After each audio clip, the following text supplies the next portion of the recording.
ओम नमः शिवाय। नमस्कार दोस्तों, आज की कथा में मैं आपको सोमवार व्रत की संपूर्ण कथा सुनाऊंगी। अगर आपको कथा अच्छी लगे तो वीडियो को लाइक, सब्सक्राइब और शेयर जरूर कीजिएगा। एक बार प्रेम से बोलिए उमापति शंकर भगवान की जय, माता पार्वती की जय। आइए सबसे पहले सुनते हैं सोमवार व्रत की कथा। एक साहूकार बहुत अमीर था। उसके पास धन की कोई कमी नहीं थी। साहूकार के पास सभी सुख और ऐश्वर्य के साधन थे, किंतु उसको एक ही दुख था कि उसके कोई औलाद नहीं थी। दिन रात वह इसी चिंता में लगा रहता और वह पुत्र पाने के लिए हर सोमवार को भगवान चंद्रदेव व शिव जी की पूजा करता व व्रत रखता था। साहूकार के भोलेनाथ के प्रति ऐसी भक्ति देखकर एक बार माँ पार्वती जी ने शिव जी से कहा, हे नाथ, ये साहूकार आपका अनन्य भक्त है और सदैव ही आपका व्रत और पूजा भक्ति भाव से किया करता है। आप कृपया करके इसकी मनोकामना पूर्ण कर दें। पार्वती जी के ऐसे वचन सुनकर भोलेनाथ ने माँ गौरी से कहा, हे पार्वती, यह संसार एक कर्म क्षेत्र है। यहाँ जो भी जैसा कार्य करता है उसे वैसा ही फल मिलता है, अर्थात जैसा कार्य मनुष्य करता है वैसे ही परिणाम भोगता है। किंतु माता पार्वती आग्रह पूर्वक बोली, हे महादेव, यह आपका अनन्य भक्त है। यदि इसको कोई भी दुख हो तो आपको इसे अवश्य दूर करना चाहिए। यदि आप अपने भक्तों की मनोकामनाएं पूरी नहीं करेंगे तो क्यों कोई मनुष्य आपकी भक्ति, सेवा व पूजा करेंगे। पार्वती जी के इस आग्रह को सुनकर शिवजी ने कहा, हे शिवे, इस साहूकार के कोई पुत्र नहीं है। इसी कारण यह दिन रात चिंतित व दुखी रहता है। इसके भाग्य में संतान न होने पर भी मैं इसे पुत्र प्राप्ति के लिए वरदान देता हूँ, किंतु इसका पुत्र केवल 12 वर्ष तक ही जीवित रह सकता है। इसके बाद वह मर जाएगा। इससे अधिक मैं इस साहूकार के लिए कुछ नहीं कर सकता। यह सब बातें साहूकार सुन रहा था। उसे यह सारी बातें सुनकर ना कोई खुशी हुई और ना ही कोई दुख। वह पूर्वत शिव जी की पूजा व व्रत करता रहा। कुछ समय पश्चात साहूकार की पत्नी गर्भवती हो गई और 10वें महीने में उसने एक बहुत ही सुंदर पुत्र को जन्म दिया। साहूकार के घर में बहुत खुशियां मनाई गई, किंतु साहूकार अपने पुत्र की 12 वर्ष की उम्र जानकर कोई खुशी प्रकट नहीं की और इस संबंध में किसी को कोई भेद भी नहीं बताया। वह बालक धीरे धीरे बड़ा होने लगा। जब वह बालक 11 साल का हो गया तो बालक की माता ने साहूकार से उसके विवाह के लिए कहा, किंतु साहूकार ने कहा कि मैं इसे काशी जी पढ़ने भेजूंगा। साहूकार ने अपने साले को बुलाकर कहा कि तुम इस बालक को काशी पढ़ाने ले जाओ और इसे विधिवत शिक्षा ग्रहण कराओ। साहूकार ने उसको बहुत सा धन देकर कहा कि रास्ते में जहाँ कहीं भी ठहरो वहाँ यज्ञ और ब्राह्मणों को भोजन कराते जाना। इस प्रकार वह दोनों मामा भांजे रास्ते में यज्ञ करते, दान देते और ब्राह्मणों को भोजन कराते जा रहे थे। रास्ते में एक शहर पड़ा। उस शहर में राजा की कन्या का विवाह था। एक अन्य राजा का लड़का बारात लेकर आया था, लेकिन वह एक आंख से काना था। लड़के के पिता को इस बात की चिंता थी कि वर को देखकर कन्या के माता पिता विवाह में किसी प्रकार की अड़चन न डाले। इसी कारण जब उन्होंने साहूकार के अति सुंदर बेटे को देखा तो उसके मन में विचार आया कि क्यों ना इस लड़के से विवाह का कार्य पूर्ण करा लिया जाए। यह विचार कर उसने लड़के और उसके मामा से कहा कि यदि आप फेरी व कन्यादान का कार्य पूर्ण करा देंगे तो आपकी बड़ी कृपा होगी और हम आपको बहुत सारा धन देंगे। साहूकार के लड़के और उसके मामा ने इस बात को स्वीकार कर लिया। विवाह का काम भली प्रकार से पूरा हो गया। जब वह लड़का जाने लगा तो उसने चुपके से राजकुमारी की चुनरी पर लिख दिया कि तेरा विवाह मेरे साथ हुआ है, लेकिन जिसके साथ तुझे भेजा जाएगा वह एक कान्हा है।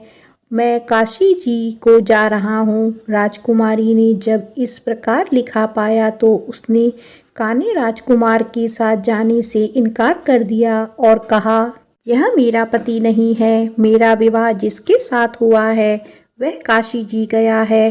राजकुमारी के पिता ने यह सब बात जब सुना तो उसने अपनी कन्या को विदा करने से इनकार कर दिया। बारात वापस चली गई। उधर साहूकार का लड़का और उसका मामा काशी जी पहुँचे, जहाँ लड़के ने पढ़ना शुरू किया तथा अपना अतिरिक्त समय मामा भांजे यज्ञ आदि दान में व्यतीत करने लगे। इस प्रकार कई महीने बीत गए। जब लड़का 12 साल का हुआ तो उस दिन लड़के के मामा ने यज्ञ का आयोजन कर रखा था।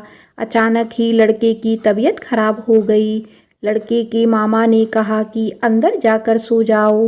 लड़का अंदर जाकर सो गया। थोड़ी देर पश्चात लड़का मर गया। जब लड़के के मामा ने देखा कि वह मर गया है तो वह बहुत दुखी हुआ। उसने सोचा कि पहले यज्ञ पूरा कर लूं, तब कुछ सोचूंगा। लड़के के मामा ने यज्ञ पूरा किया और फिर रोना आरंभ कर दिया। वह बहुत जोर जोर से रो रहा था। संयोगवश शिवजी और पार्वती जी उधर से जा रहे थे। पार्वती जी ने भगवान भोलेनाथ से कहा, हे नाथ, कोई दुखी व्यक्ति रो रहा है, उसके कष्टों को दूर करो। तब शिवजी और पार्वती जी वहां पहुँचे। उन्होंने वहां देखा कि वहां एक लड़का मरा हुआ पड़ा है। तब पार्वती जी ने देखते ही लड़के को पहचान लिया। पार्वती जी ने लड़के के मरने का कारण पूछा तो भोलेनाथ ने बताया, हे गौरी, इस लड़के की आयु इतनी ही थी, ये अपनी आयु पूरी कर चुका है। पार्वती जी ने विनम्रता पूर्वक कहा, महाराज, कृपया करके आप इस लड़के को जीवित कर दीजिए, नहीं तो इसके माता पिता इसके वियोग में तड़प तड़प कर अपनी जान दे देंगे। माता पार्वती की बात सुनकर शिवजी ने लड़के को पुनः जीवित कर दिया। शिवजी की कृपा से लड़का जीवित हो गया। शिव शंकर व पार्वती जी धाम चले गए। शिक्षा पूरी होने पर लड़का और उसका मामा पहले की तरह यज्ञ करते, ब्राह्मणों को भोजन तथा दक्षिणा देते हुए अपने घर की ओर चल दिए। रास्ते में दोनों उसी शहर में आए जहां पर उस लड़के की शादी हुई थी। वहां पहुंचकर दोनों ने यज्ञ करना शुरू कर दिया।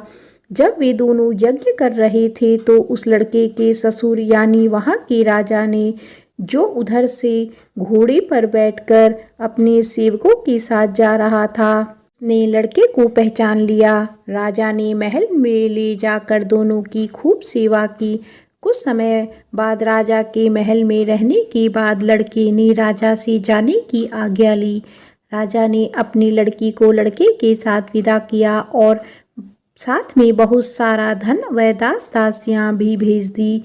जब वे अपने शहर में आए तो लड़के के मामा ने कहा, पहले मैं तुम्हारे माता पिता को तुम्हारे आने की खबर सुना आता हूँ, तब तक तुम पत्नी सहित यहाँ आराम करो।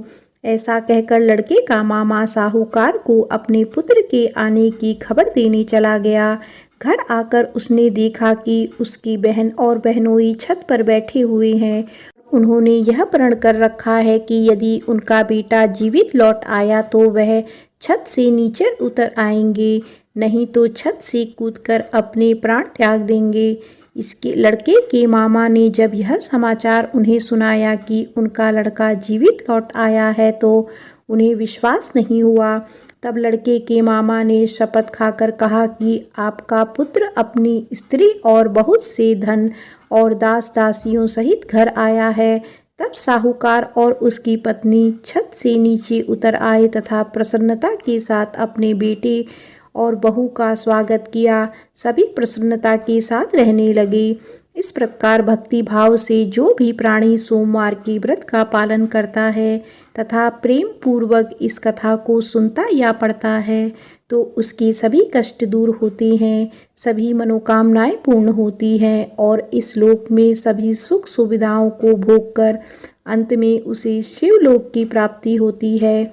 इस प्रकार सोमवार के व्रत को 16 सोमवार तक करें, फिर उद्यापन करें। इस व्रत के प्रभाव से मानव को सभी प्रकार के सुखों की प्राप्ति होती है। बोलो उमापति शंकर भगवान की जय, माता पार्वती की जय। आइए सुनते हैं 16 सोमवार व्रत कथा। भगवान शिव अपनी पत्नी पार्वती के साथ एक बार घूमते हुए धरती के अमरावती शहर पहुँचे। वहाँ शिव जी का एक बड़ा सा मंदिर राजा ने बनवाया था। शिव पार्वती दोनों को वह मंदिर पसंद आया, इसीलिए दोनों वहीं रहने लगे। कुछ दिनों बाद माँ पार्वती ने भोलेनाथ से कहा, प्रभु मुझे चौसर खेलने की इच्छा है। भगवान ने सारा इंतजाम किया और दोनों आराम से चौसर खेलने लगे। तभी वहाँ मंदिर के पुजारी आ गए।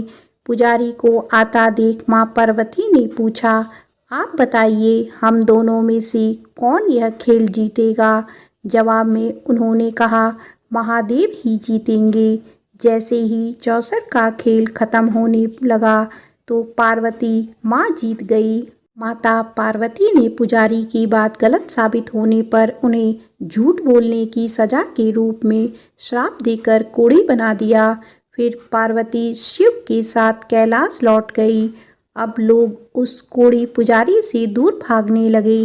राजा ने भी उसे मंदिर के कार्य से मुक्त करके किसी दूसरे ब्राह्मण को मंदिर का पुजारी नियुक्त कर दिया। कोढ़ी पुजारी भी उसी मंदिर के बाहर बैठकर अपने लिए भिक्षा मांगने लगा। कुछ दिनों बाद उस मंदिर में स्वर्ग से अप्सराएं आईं। पुजारी को देखकर उन्होंने उनकी हालत का कारण पूछा।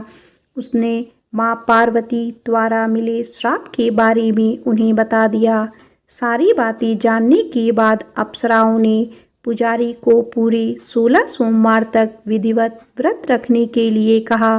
पुजारी को इस पूजा की विधि नहीं पता थी, तो उसने अप्सराओं से इसके बारे में पूछा।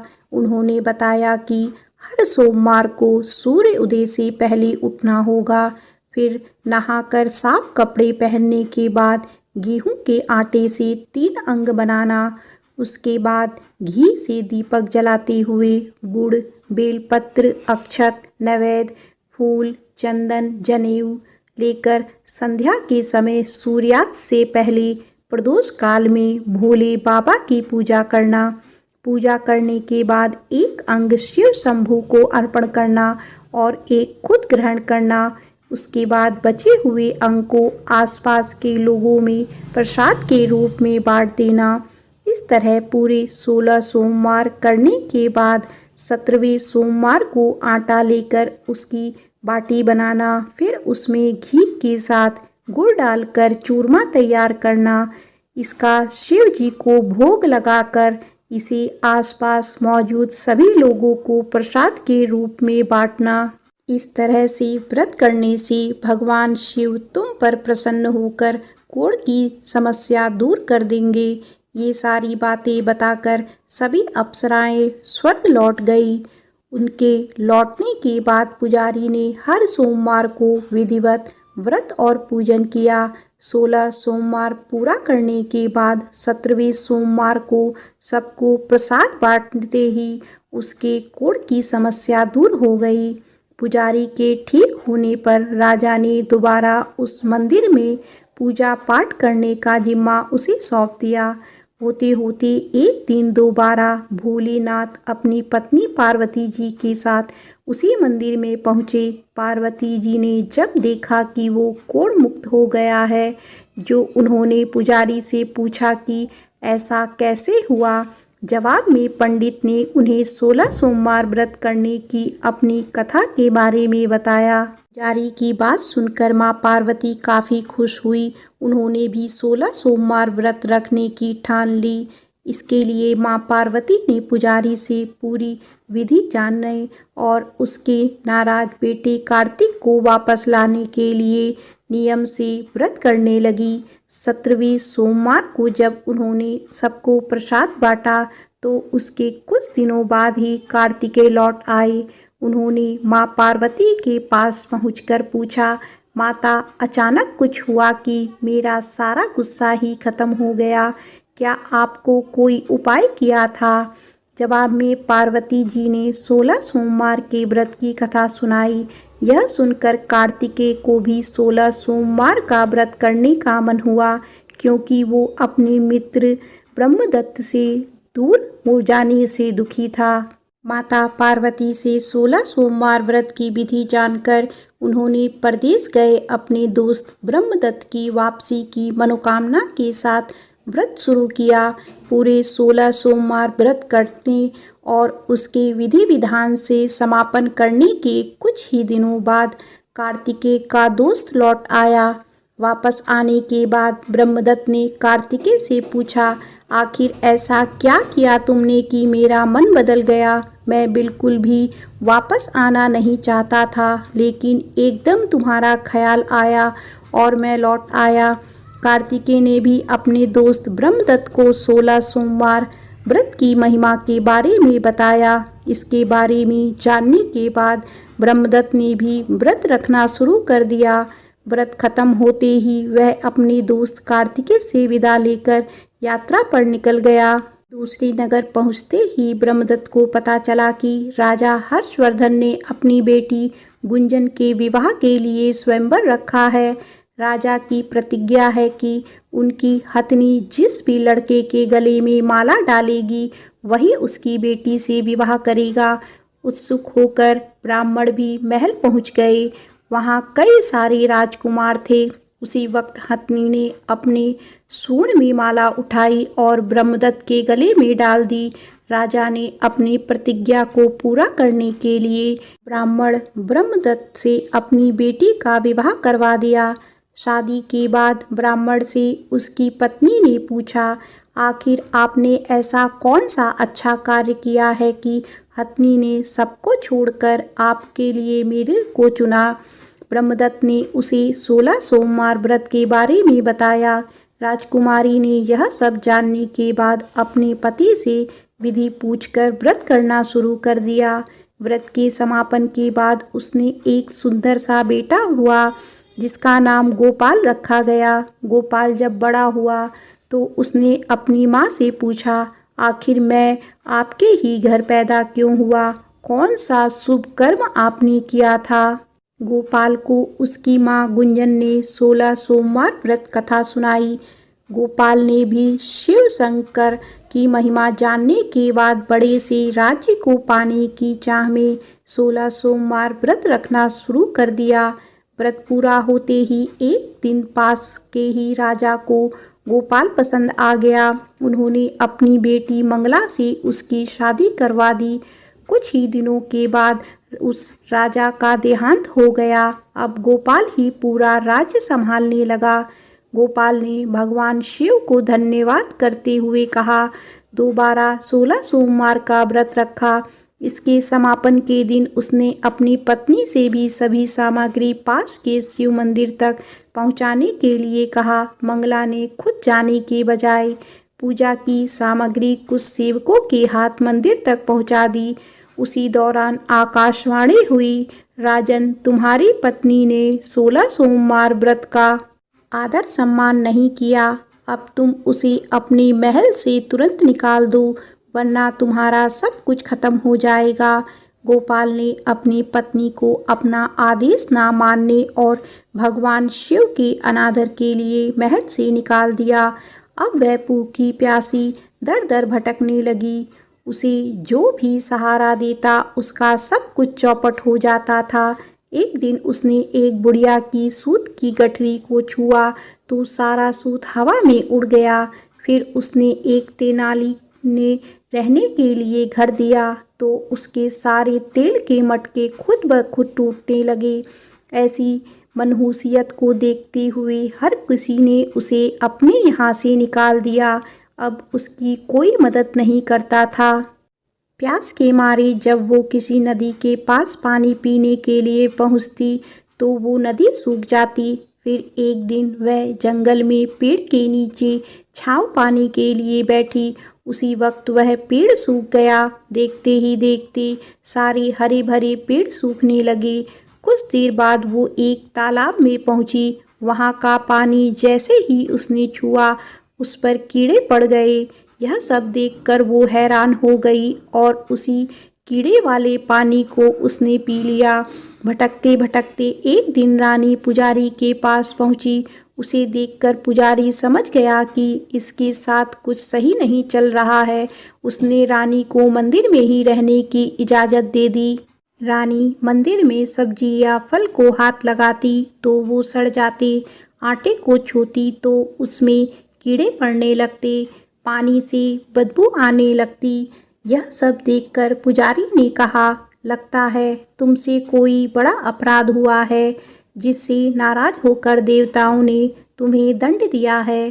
इस बात के जवाब में रानी ने पुजारी को शिव की पूजा करने के लिए सामग्री से जुड़ी पूरी कहानी बता दी।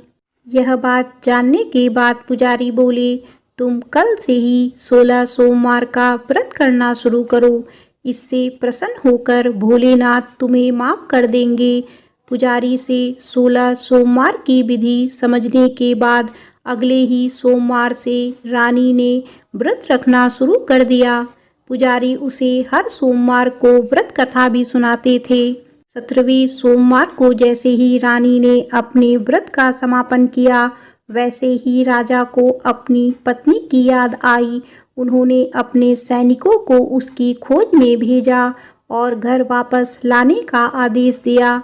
सैनिकों को जब पता चला कि वो मंदिर में रह रही है तो उन्होंने रानी को अपने साथ चलने की प्रार्थना की। तभी पुजारी वहां पहुंचे और सैनिकों को वापस महल लौटने के लिए कहा। राजा को जब पता चला कि उसकी पत्नी मंदिर में है तो वो उसे लेने के लिए वहां पहुंचे। उन्होंने पुजारी से माफ़ी मांगी और सब कुछ बताया।